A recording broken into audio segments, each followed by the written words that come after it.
ഞങ്ങളുടെ ഈ വിദ്യാലയം ഇപ്പോൾ പ്രവർത്തിച്ചുകൊണ്ടിരിക്കുന്ന ആ ബിൽഡിംഗ് റവന്യൂ ഭവന നിർമ്മാണ വകുപ്പ് മന്ത്രി ശ്രീ അഡ്വക്കേറ്റ് കെ രാജൻ അവർകൾ ചീഫ് വിപ്പ് ആയിരിക്കുന്ന സമയത്ത് തന്നെ നമുക്ക് നൽകിയിരിക്കുന്ന ഒരു ബിൽഡിംഗാണ്.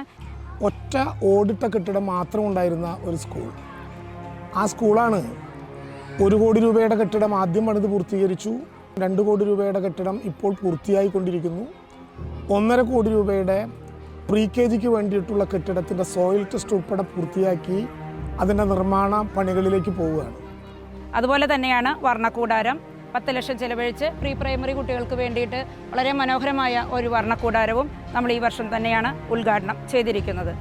ഇനിയൊരു സ്റ്റേജും അടുക്കളപ്പുരയും വരുന്നുണ്ട്. ഏകദേശം 5 കോടി രൂപയാണ് ഒരു LP സ്കൂളിന് വേണ്ടി മാത്രം കേരളത്തിലെ ഗവൺമെൻറ് തികച്ചും മലയോര മേഖലയായിട്ടുള്ള ഈ പീച്ചിയിലെ പാവപ്പെട്ടവൻ്റെ കുട്ടികൾ പഠിക്കുന്ന, കർഷകരുടെ കുട്ടികൾ പഠിക്കുന്ന ഈ സ്കൂളിന് വേണ്ടി നൽകിയിട്ടുള്ളത്. ഇനി ഒരു മോഡൽ പ്രീ പ്രൈമറി കൂടി ഈ വിദ്യാലയത്തിലേക്ക് വരുന്നുണ്ട്. അതിൻ്റെ സ്റ്റാർട്ടിംഗ് പ്രവർത്തനങ്ങൾ സോയിൽ ടെസ്റ്റൊക്കെ കഴിഞ്ഞു വെച്ചിട്ടുണ്ട്. ഈ വെക്കേഷനോട് കൂടി തന്നെ അതിൻ്റെ പ്രവർത്തനങ്ങളും ഇവിടെ ആരംഭിക്കും.